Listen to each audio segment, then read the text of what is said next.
Mirë, do të flasim për procedurat e shkarkimit të kryebashkiakut të Tiranës, zoti Erion Veliaj, dhe a ka të drejtë ai që ta ankimojë këtë vendim, çfarë përcakton ligji në lidhje me këtë. Por përpara se të ndalemi tek ky zhvillim me mbledhjen e orës 17 në selinë e Partisë Demokratike dhe Këshilltarët Socialistë, doja që me avokat Karajin të bashkëbisedoja pak për një tjetër zhvillim të rëndësishëm të ditës së sotme, siç është hapja për garën e kreut të SPAK. Avokat Karaj, përshëndes, faleminderit shumë që gjete pak kohë. Besoj je bërë me dije për garën e hapur, për kriteret, por gjithashtu edhe për disa nga emrat.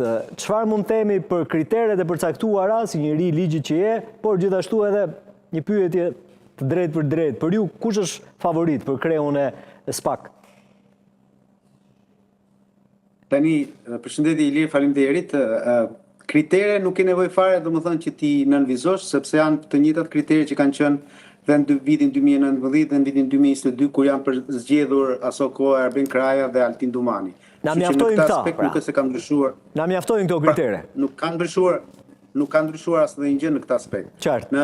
Edhe në aspektin procedurial, nuk është se ka ndonjë ndryshim kush e di se çfarë të madh, domethënë ngrihet komisioni i përbërë nga njerëz, personazhe të le të themi të SPAK-ut brenda kësaj strukture, ku normalisht merr pjesë dhe KLP-ja në të gjithë këtë histori, e cila do materializojë në një mënyrë apo në një tjetër të gjitha kandidaturat të cilat do vinë nga ata të cilët janë tashmë pjesë e trupës të prokurorisë së posaçme, pra ata 20 prokurorë të cilët janë tashmë pjesë e kësaj strukture, përjashto këtu zotin Altin Dumani, i cili nuk ka mundësi që të rikandidojë. Edhe zoti Kraja, mos gaboj.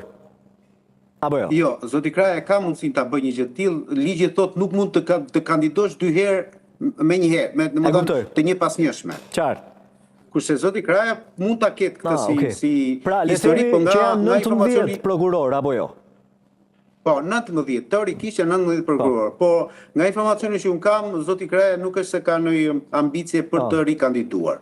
Për ta bërë një të njëjtën. Sigurisht nuk e vërdorën zjarr për të, po gjithsesi nga ato që di.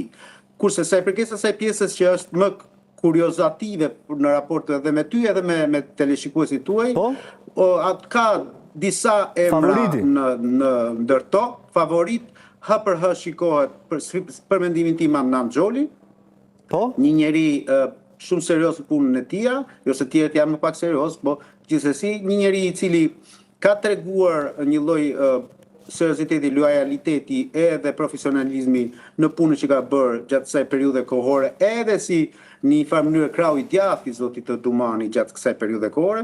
Në dinin time është dhe një person, një prokuror i mbështetur ose i preferuar deri diku edhe nga Washingtoni dhe Bruseli. Nuk e di pastaj se si do shkojë kjo lufta deri në fund, pasi në to mund të futen edhe emra të tjerë, si zoti Kondili, i cili vazhdimisht e ka pasur këtë dëshirë për të qenë pjesë e drejtimit të SPAK-ut, apo edhe zonja të cilat edhe ato kanë ambicet e tyre, pra nuk përjashtohet mundësia që të kemi edhe ndonjë zonjë në drejtimin e kësaj strukture për 3 vitet e ardhshme.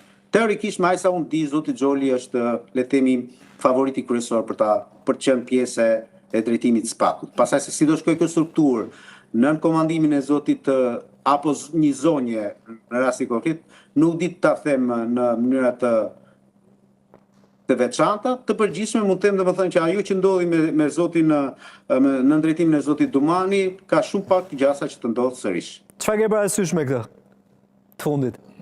Parasysh kam domethënë për, le të themi, para burgosjen e zotit Erion Veliaj dhe të zotit Ilir Meta, apo edhe çuaj në gjykat të çështjes së zotit Berisha, në të trija raste, po sidomos në 2 raste, si në rastin e zotit Veliaj dhe në rastin e zotit Ilir Meta, me shkelje të rënda proceduriale, të cilët një organ si SPAK-ut do duhet i kishte kursyer edhe për shkak të profesionalizmit për cilën neve kemi ndërtuar këtë strukturë.